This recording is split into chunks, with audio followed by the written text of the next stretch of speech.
Hi, so I wanted to make a small video. I made a few videos on what was the political climate in India, and I have been sort of contemplating on how things have been working in the country and what a narrative is being built by Modi, especially for foreign policy. And if we look at the history, right, the way it has happened, I'm not going to talk about a conspiracy theory. It's just an inference of how our foreign policy has been.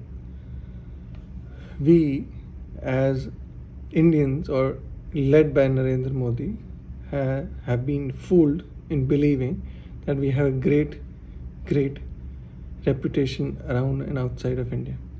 Number one. Number two, we are unable to trust the source of news and information because we talk about media being bought, but you'll even look at social media. Why do we have an AI system working in India and trying to manipulate videos and knowledge and information that is spread on social media accounts? Number three, the policy on Middle East was very clear before America attacked Iran. Or let's say there was a conspiracy to attack Iran with India included in the aspect. India or Narendra Modi met with the Israeli Prime Minister 1 or 2 days before the attack.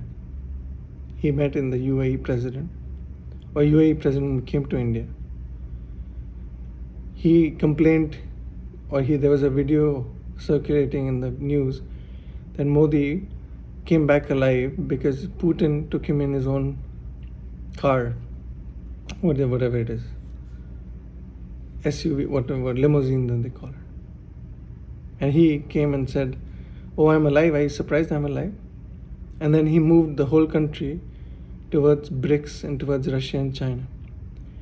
And then he changed the view of the government, not as balancing on principle or something ethical, or making India a golden bird or whatever he wants to call himself as, or creating money or wealth within the country. I'm sure if you've stolen from the Ram temple, gold has been stolen, so India definitely has become a golden bird.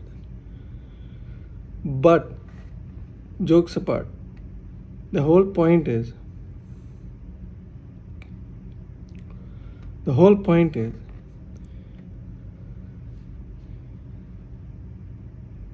that they colluded with the Russians and the Chinese and tried to scoop out oil from Iran.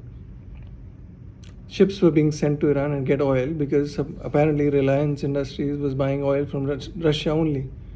So this sort of a hidden conspiracy of buying oil became a profiting aspect for Narendra Modi and his policy. And then suddenly he wants to put ethanol in our fuel.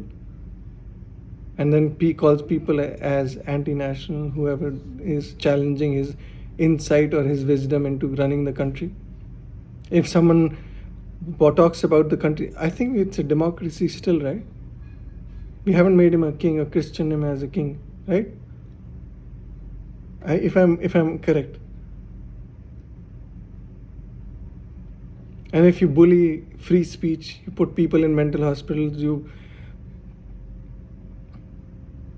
put boiling water on women, you do all kinds of stuff to young kids, hitting women, doing all this sort of nonsense, and then you want to bring a women's bill?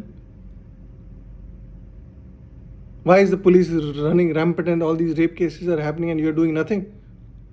Manipur, they parade women naked. You don't take any responsibility. You don't take any responsibility for the riots in Gujarat. Then are you an important prime minister? Or you're too potent in the wrong way because you hurt innocent and weak people, but when it comes to dharma, you are the number one adharmi. What is your problem? And then you create a false narrative in the public. Oh, Modi can do, yeah, I know, he can only do dharma. Modi can do, what have you done? What have you done? You trample the weak. Corruption, you took away corruption, right? From what? People who would bribe their way for passports in 100 rupees and 200 rupees. You took that also. The convenience came to the poor people. Did it? And you are selling seats, MP seats for crores of rupees. And what kind of people will come? Greedy people will come, and then our government will become greedy. And then what will happen? There will be a greed in the country. Even America is not that greedy. They also run on a dharma.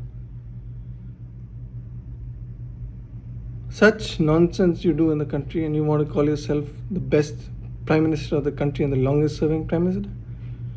Have you seen how you have taken power? You're worse than Indira Gandhi, who did emergency only for 1 week. You've done it for 14 years. Butchering people. And you are like so proud of. Why didn't you actually put Rahul Gandhi in jail? Why didn't you put Rahul Gandhi in jail if you think he's such a corrupt man? His family is so corrupt. Why haven't you put him in jail? That you don't want to do. That you don't want to do. And you complain about them playing dirty politics. Something is kind of a little off, don't you think? If you are such a dharmic person, then why are you not enforcing dharma? You are not enforcing dharma at any level. Labor level, downtrodden people, wherever.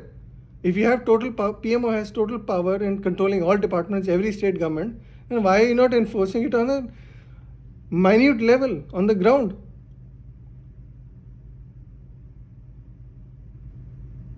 You want Indian passport? We can't even prove ourselves as Indians anymore. Iran. Oh, you saved Iran. I'm sure you saved Iran.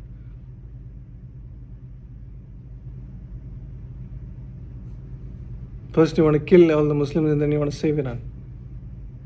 Why? Because she has started revolting in Kashmir and in UP. So your pants were on fire.